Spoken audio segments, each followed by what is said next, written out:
पाठ 12 अविकारी शब्द इंडेक्लिनेबल वर्ड्स। जो शब्द लिंग, वचन, कारक, काल आदि से प्रभावित नहीं होते वे अविकारी शब्द कहलाते हैं। इन्हें अव्यय भी कहते हैं। अव्यय 5 प्रकार के होते हैं। 1 क्रिया विशेषण, 2 संबंध बोधक, 3 समुच्चय बोधक, 4 विस्मयादि बोधक, 5 निपात।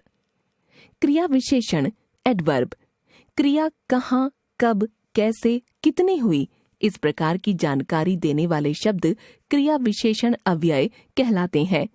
जैसे आज अचानक माँ रसोई घर में जोर से चिल्लाईं। वे थोड़ा घबरा गई थीं। मैं जल्दी जल्दी गया। एक सांप तेजी से निकलकर बाहर भागा। बच्चों ध्यान दीजिए, माँ कब चिल्लाईं? आज। माँ कैसे चिल्लाईं? अचानक, जोर से। माँ कितना घबराईं? थोड़ा। मैं कैसे गया? भागते हुए। सांप कहाँ निकला? बाहर। सांप कैसे निकला? तेजी से। क्रिया विशेषण के भेद। क्रिया विशेषण के 4 भेद होते हैं। क स्थानवाचक, ख कालवाचक, ग रीतिवाचक, घ परिमाणवाचक। स्थानवाचक क्रिया विशेषण क्रिया के स्थान का संकेत कराने वाले अविकारी शब्द स्थानवाचक क्रिया विशेषण होते हैं। क्रिया के साथ कहाँ लगाकर प्रश्न करने पर उत्तर में मिलने वाला शब्द स्थानवाचक क्रिया विशेषण होता है। उसका घर ऊपर है। रात को वहां जाना। इधर उधर बिल्कुल शांति होगी। तुम 4 दिनों तक वहीं रहना। घर कहाँ है? ऊपर। कहाँ जाना? वहां। शांति कहाँ होगी? इधर उधर। कहाँ रहना? वहीं। ये रंगीन पद क्रिया के स्थान की विशेषता स्पष्ट कर रहे हैं, इसलिए स्थानवाचक क्रिया विशेषण है। अन्य उदाहरण यहाँ, बाहर, भीतर, नीचे, आगे पीछे, आसपास, दूर, दाएं बाएं आदि। कालवाचक क्रिया विशेषण क्रिया के समय की जानकारी देने वाले अविकारी शब्द कालवाचक क्रिया विशेषण होते हैं। क्रिया के साथ कब लगाकर प्रश्न करने पर उत्तर में मिलने वाला शब्द कालवाचक क्रिया विशेषण होता है। मैं कल 9 बजे काम से लौटी। आजकल घर पर कोई नहीं है। मैं सोना चाहती थी, तभी घंटी बजी। कब लौटी? कल 9 बजे। कब कोई नहीं है? आजकल। कब घंटी बजी? तभी। अन्य उदाहरण अब, अभी, पहले, बाद, परसों, आज, रात भर, दिन भर आदि। रीतिवाचक क्रिया विशेषण क्रिया कैसे तथा किस प्रकार हुई, ये बताने वाले अविकारी शब्द रीतिवाचक क्रिया विशेषण कहलाते हैं। क्रिया के साथ कैसे लगाकर प्रश्न करने पर उत्तर में मिलने वाला शब्द रीतिवाचक क्रिया विशेषण होता है। सोनिया बरसात में तेज दौड़ी, फिसलकर गिर पड़ी और फिर जोर से रोने लगी। कैसे दौड़ी? तेज। कैसे गिरी? फिसलकर। कैसे रोने लगी? जोर से।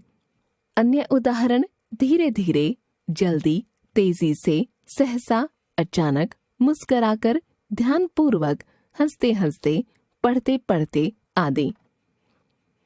परिमाणवाचक क्रिया विशेषण क्रिया के परिमाण, माप तौल की जानकारी देने वाले अविकारी शब्द परिमाणवाचक क्रिया विशेषण होते हैं। क्रिया के साथ कितना या कितनी लगाकर प्रश्न करने पर उत्तर में मिलने वाला अविकारी शब्द परिमाणवाचक क्रिया विशेषण होता है।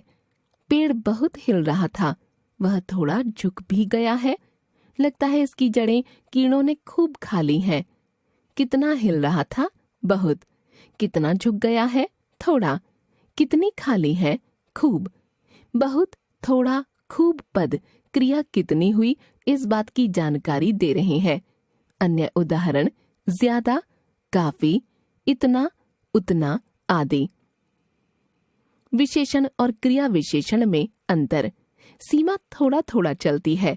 क्रिया विशेषण मुझे थोड़ा जूस दे दो। विशेषण पहले वाक्य में थोड़ा थोड़ा चलना क्रिया के लिए प्रयुक्त हुआ है, जबकि दूसरे वाक्य में जूस संज्ञा के लिए। विशेषण संज्ञा और सर्वनाम की विशेषता बताता है, जबकि क्रिया विशेषण क्रिया से पहले आता है तथा उसकी विशेषता बताता है। कुछ शब्दों का विशेषण और क्रिया विशेषण के रूप में प्रयोग देखिए।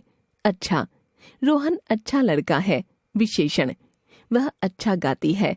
क्रिया विशेषण, कुछ फल रखे हैं, तुम ले जाओ। विशेषण, कुछ खा लीजिए, ऐसे मत जाइए। क्रिया विशेषण, ज्यादा उपदेश मत दो। विशेषण, ज्यादा खा लिया, पेट में दर्द हो गया। क्रिया विशेषण, खूब, तुम खूब परिश्रम किया करो। विशेषण, आज मैं खूब नहाया। क्रिया विशेषण, कम, मुझे चाय में कम चीनी चाहिए। विशेषण, तुम कम बोलते हो। क्रिया विशेषण। एक बार फिर से, क्रिया की विशेषता बताने वाले शब्द क्रिया विशेषण होते हैं। क्रिया कहाँ, कब, कैसे तथा कितनी हुई, इस बात की जानकारी देने वाले अविकारी शब्द क्रमशः स्थानवाचक, कालवाचक, रीतिवाचक और परिमाणवाचक क्रिया विशेषण होते हैं। संबंध बोधक प्रपोजिशन, वे अविकारी शब्द जो संज्ञा या सर्वनाम के बाद प्रयुक्त होकर उनका वाक्य के अन्य पदों से संबंध बताते हैं, वे संबंध बोधक कहलाते हैं। उदाहरण के लिए, राघव, कुत्ते के पीछे क्यों जा रहे हो? काट लेगा। मनु, तुम इसके सामने मत आओ, मैं तो रॉकी के साथ घूम रहा हूँ। घर के पास बगीचा है, बगीचे के भीतर बहुत से वृक्ष हैं, वृक्ष के नीचे बच्चे खेल रहे हैं। उपर्युक्त वाक्यों में आए रंगीन पद के पीछे, के सामने, के साथ, के पास, के भीतर, के नीचे संज्ञा अथवा सर्वनाम पदों के बाद आकर उनका संबंध वाक्य के दूसरे पदों से बता रहे हैं, इसलिए ये पद संबंध बोधक हैं। अन्य उदाहरण, घर के सामने कोई खड़ा है, रवि ने मोहन के साथ प्रोजेक्ट बनाया। तुम बाजार की तरफ से आए हो क्या? पेड़ के ऊपर पक्षियों के घोंसले थे। मैं राघव से पहले हॉल में पहुंचा था। बंकर के भीतर दुश्मन के 2 सैनिक थे। क्रिया विशेषण और संबंध बोधक में अंतर। क्रिया विशेषण और संबंध बोधक दोनों ही अविकारी शब्द हैं, लेकिन इनमें काफी अंतर है।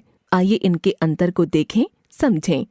क्रिया विशेषण, क्रिया की विशेषता बताने के लिए इसका प्रयोग किया जाता है। जैसे फल नीचे गिरे हुए हैं, यहाँ नीचे पद क्रिया की विशेषता बता रहा है। संबंध बोधक, ये संज्ञा और सर्वनाम के साथ आकर उनका संबंध अन्य पदों से प्रकट करते हैं। जैसे वृक्ष के नीचे फल गिरे हैं, के नीचे फल का संबंध वृक्ष से बता रहा है। एक बात और ध्यान देने योग्य है कि संबंध बोधक अवयवों का प्रयोग विभक्ति चिन्हों के साथ होता है, क्रिया विशेषण का नहीं। जैसे क्रिया विशेषण संबंध बोधक, बाहर, बाहर जाकर देखो, घर के बाहर जाकर देखो। भीतर, भीतर आइए, कमरे के भीतर बंदर है।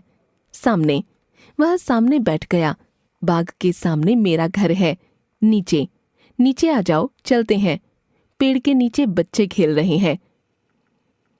एक बार फिर से, वे अविकारी शब्द जो संज्ञा या सर्वनाम के बाद प्रयुक्त होकर वाक्य के अन्य पदों से संबंध बताते हैं, वे संबंध बोधक कहलाते हैं। संबंध बोधकों का प्रयोग विभक्ति चिन्हों के साथ किया जाता है। समुच्चय बोधक कंजंक्शन, जो अविकारी शब्द 2 शब्दों, वाक्यांशों अथवा उपवाक्यों को आपस में जोड़ते हैं, उन्हें समुच्चय बोधक या योजक कहते हैं। जैसे भवन बहुत ऊंचा था, पर रवि बड़ी हिम्मत और साहस के साथ ऊपर चढ़ गया। माताजी और पिताजी घूमने जा रहे थे, इसलिए वह चाबी लेने पीछे दौड़ा। रंगीन पद शब्दों और वाक्यों को जोड़ने का कार्य कर रहे हैं। ये योजक या जोड़ने वाले शब्द हैं।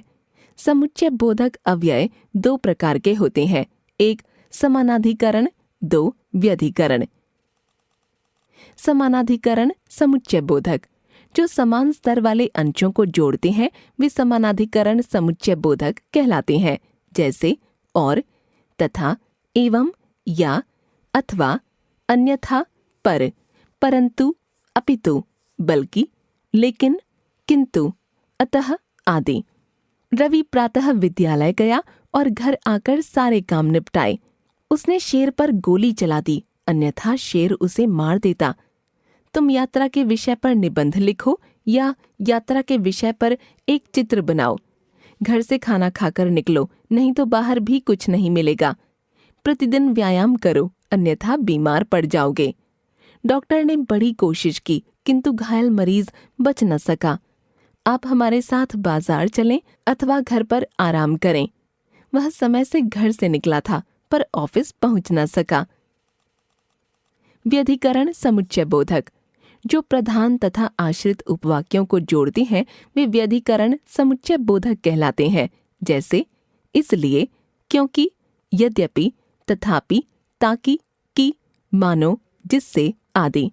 वह पार्क इसलिए नहीं गया क्योंकि उसे पढ़ाई करनी थी। यद्यपि उसने मेहनत की, तथापि वह प्रतियोगी परीक्षा में पास न हो सका। मैंने उसे माँ के बारे में बताया ताकि वह उनसे मिलने जाए। तुम्हें मेहनत तो करनी पड़ेगी ताकि तुम पास हो सको। मैं चाहती हूँ कि आप बहुत उन्नति करें। वह ऐसे चल रहा था मानो मिस्टर इंडिया हो। रात में जल्दी सोया करो जिससे सुबह जल्दी उठ सको। एक बार फिर से, जो अविकारी शब्द दो शब्दों, वाक्यांशों अथवा उपवाक्यों को आपस में जोड़ते हैं वे समुच्चय बोधक अव्यय कहलाते हैं। समुच्चय बोधक दो प्रकार के होते हैं, एक समानाधिकरण, दो व्यधिकरण। जो समान स्तर वाले अंशों को जोड़ते हैं वे समानाधिकरण समुच्चय बोधक कहलाते हैं। जो प्रधान एवं आश्रित उपवाक्यों को जोड़ते हैं वे व्यधिकरण समुच्चय बोधक कहलाते हैं। विस्मयादि बोधक इंटरजेक्शन। जो शब्द हर्ष, शोक, घृणा, भय, आश्चर्य, तिरस्कार आदि भावों को प्रकट करते हैं वे विस्मयादि बोधक कहलाते हैं। उदाहरण देखिए, वाह कितने सुंदर फूल खिले हैं। अरे वाह क्या चौका लगाया। ओह तुम हार गए। अरे मीनू आ जाओ घूमने चलेंगे। छी यहाँ कूड़ा किसने फेंका। वाह, अरे, ओह, छी आदि शब्द विस्मय, हर्ष, शोक, तिरस्कार आदि मन के विभिन्न भावों को प्रकट करते हैं। इन पर लिंग, वचन, काल आदि का प्रभाव नहीं पड़ता। विस्मयादि बोधक के भेद। हर्ष सूचक वाह, आहा आदि। वाह मजा आ गया। शोक सूचक हाय, आह, उफ आदि। हाय यह कैसे हो गया। आश्चर्य सूचक अरे, क्या, ओह, है आदि। अरे ऐसा कैसे हुआ। प्रशंसा सूचक वाह, धन्य, शाबाश, क्या खूब, बहुत बढ़िया आदि। वाह तुमने तो कमाल कर दिया। चेतावनी सूचक सावधान, होशियार, खबरदार, बच के आदि। खबरदार जो फिर इस तरफ आए। घृणा सूचक छी छी, धिक, धत आदि। छी ये घर है या कबाड़ खाना। संबोधन सूचक अरे, अजी, सुनो आदि। अजी जरा इधर आए। भय सूचक बाप रे बाप, अरे रे, बाप रे बाप कितना बड़ा सांप है। एक बार फिर से, विस्मयादि बोधक अविकारी शब्द होते हैं। इनके बाद विस्मयादि बोधक चिन्ह का प्रयोग किया जाता है। इन शब्दों में उच्चारण का विशेष महत्व है। जैसा उच्चारण किया जाता है उसी के अनुसार भाव भी बदल जाता है। निपात पार्टिकल। जो शब्द किसी शब्द के बाद लगकर बल देने का कार्य करते हैं निपात कहलाते हैं।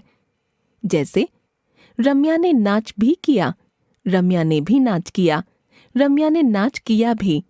सविता ने ही पत्र लिखा है, सविता ने पत्र ही लिखा है, सविता ने पत्र लिखा ही है। तुम भी तो नाचो ना, तुम तो मत ही नाचो। इन वाक्यों में भी, ही, तो के कारण बात का अर्थ ही भिन्न हो जाता है। कहीं पर किसी बात पर बल है तो कहीं स्थान बदलने से अर्थ में ही अंतर हो जाता है। ये निपात है। उपर्युक्त वाक्यों के अर्थ पर ध्यान दें।